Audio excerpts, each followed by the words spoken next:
Présenter les enjeux de la gestion des matières résiduelles, c'est le but du séminaire international organisé par le groupe école 2IFE, 2IAE. Vous aurez les informations tout à l'heure. Plusieurs centaines de délégués médicaux ont reçu leur diplôme de fin de formation. C'était lors du baptême de la promotion sortante de délégué médical au groupe BOL. Bonsoir à tous, vous faites bien de vous informer sur Business 24 Africa. Voir les choses autrement, matières résiduelles, gestes et changements climatiques, défis, opportunités et cas vécus au Canada applicables en Côte d'Ivoire. C'est autour de ce thème que s'est ouvert ce mercredi au Sofitel Hôtel Ivoire, le séminaire international organisé par le groupe école 2IFE 2IAE en partenariat avec l'Université de Sherbrooke au Canada. Il s'est agi au cours de ce séminaire de formation de familiariser les participants avec les grands enjeux de la gestion des matières résiduelles. Max Soubi et Lignon Gilbert nous en disent davantage.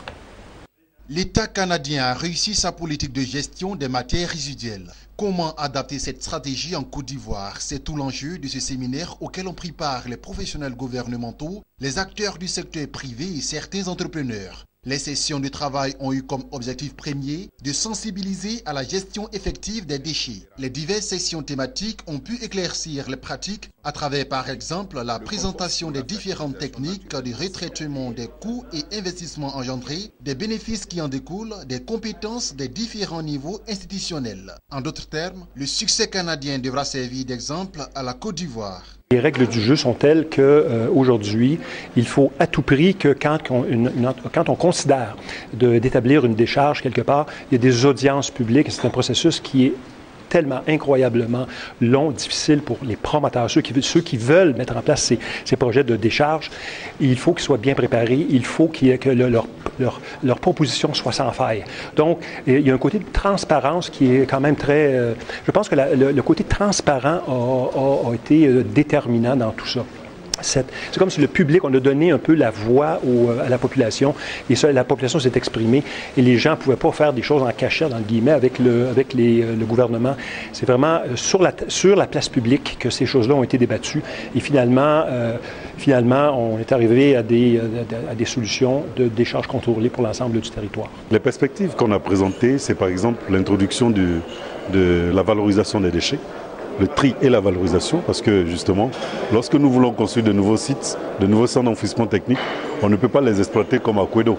Il faut absolument initier un nouveau mécanisme qui permet non seulement de réduire la quantité des déchets qui arrivent à la décharge, c'est pour ça que je parlais du mécanisme des 3 R, c'est-à-dire réduire, recycler, réutiliser. Et puis surtout encore, les éléments issus du tri doivent être acheminés vers des centres de valorisation des déchets. Ce séminaire sur la gestion des matières résiduelles se tient en prélude au lancement du Master en environnement et développement durable du groupe école 2IFE 2IAE, organisateur du présent séminaire. Une nouvelle désormais officielle après la signature de convention entre le groupe école 2IFE 2IAE et l'Université de Sherbrooke au Canada. Nous sommes école des entrepreneurs, école de métiers. C'est une question pour nous de montrer à toute la nation ivoirienne que dans les déchets, on peut créer beaucoup de milliers d'emplois pour des jeunes ivoiriens. Et donc, il fallait le démontrer à travers les compostages, le recyclage. Et nous allons le faire à petite échelle, à commencer par nos 4 campus, après l'étendre à d'autres universités publiques et privées. Et sachez que nous allons aussi accompagner le ministère de l'Environnement en matière de sensibilisation, parce que tout peut se dérouler dans les écoles aussi. Et nous devons être au niveau éco-citoyen. Donc c'est notre devoir, c'est ma manière à moi de contribuer aussi au développement de notre pays. Le séminaire qui s'est ouvert ce 28 juin prend fin le vendredi 30 juin. Les auditeurs recevront des diplômes de participation délivrés par l'Université de Sherbrooke au Canada. Parlons toujours de ce même sujet. Les participants ont apprécié cette initiative. Écoutons-les au micro de Max Soubi. Sur papier, la Côte d'Ivoire est l'un des modèles. C'est-à-dire tout est en place au plan juridique. C'est un paradoxe. C'est un paradoxe, mais de l'application, on est très loin. Allez-y à Accra, au Ghana. On ne peut pas comparer Accra à Côte d'Ivoire, Accra à Abidjan en termes de propriété. En termes de propriété. Pourtant, dans nos tests, on est plus en avance qu'eux. Alors, si on est satisfait de passer à les tests, et que dans la réalité qui concerne un environnement sain, on n'a pas ça, donc nous, on a tous pleuré pour dire qu'on n'est pas premier, on est derrière. Parce que ce qu'on veut, c'est un environnement sain, ce n'est pas les tests qu'on écrit et qu'on n'applique jamais qui est le problème. Tout le monde peut écrire les tests. C'est une très bonne initiative et il faut qu'à ces séminaires, et le ministère et tous les maires de Côte d'Ivoire désignent des gens. Il veut dire qu'il faut élargir les participants, pas seulement un petit groupe, mais il faut que l'État accepte de financer ces gens parce que c'est coûteux. De financer ces genres de formation pour que la population, les représentants de la population ou ceux qui sont leaders d'opinion viennent participer pour qu'ils puissent implémenter ces expériences au niveau de leurs groupes respectifs. Voilà ce qu'on peut dire à ce niveau. Mais nous, on sait que c'est un secteur qui peut créer de l'emploi et nous insistons dessus. Il faut que ce soit bien géré pour que ça crée de l'emploi pour notre jeunesse. En matière de législation, le secteur des déchets est bien formé. Nous avons un code de l'environnement, etc., etc. La Constitution même balise ce secteur. Hein. La Constitution garantit un bon cadre de vie aux populations. Donc le cadre institutionnel est là. Il s'agit, n'est-ce pas, de pouvoir mettre en place un bon dispositif afin, n'est-ce pas, de faire bénéficier à ces populations un cadre de vie. Ça passe nécessairement d'abord par le changement des comportements des populations, qui eux aussi sont en partie responsables de ce à quoi nous assistons maintenant, malheureusement. De notre côté, l'État est en train de faire des efforts pour, n'est-ce pas, donner plus de moyens pour gérer les déchets, mais les populations, eux aussi, doivent prendre conscience que c'est eux qui vivent dedans, qui vivent dans ces ordures et qui doivent changer de population. Nous pensons que le problème environnemental, il revient de plus en plus, mais c'est un problème qui intéresse à plus d'un nous qui sommes des formateurs. En principe, nous formons pour qu'on puisse insérer ce que, enfin, les apprenants. Mais quand ils sont formés et qu'ils doivent, par exemple, créer des entreprises, il faut qu'on les forme aussi à un problème environnemental, c'est-à-dire trouver des projets qui puissent s'insérer dans la politique du gouvernement, dans la politique mondiale aujourd'hui qui est l'environnement, le problème de l'environnement qui revient et qui doivent permettre, par exemple, de pouvoir former plus l'homme, parce que l'homme, en tant que pollueur, et l'homme, en tant que créateur d'entreprise, lier les deux. Est-ce qu'il faut créer une entreprise qui pollue et qui tue, ou bien créer une entreprise qui donne la vie? C'est un séminaire qui vient au temps opportun. Et non seulement c'est un moment de pluie qu'on participe à ce séminaire, mais c'est un séminaire qui aussi rentre dans le renforcement des capacités. Et nous, par exemple, le ministère de l'Environnement, c'est un séminaire instructif. Et donc, aller dans l'expérience d'ailleurs, il faut dire que c'est toujours bon d'apprendre. Et ça réconforte les agents de l'environnement que nous sommes. Restons toujours dans l'information, mais cette fois-ci dans le domaine de la santé.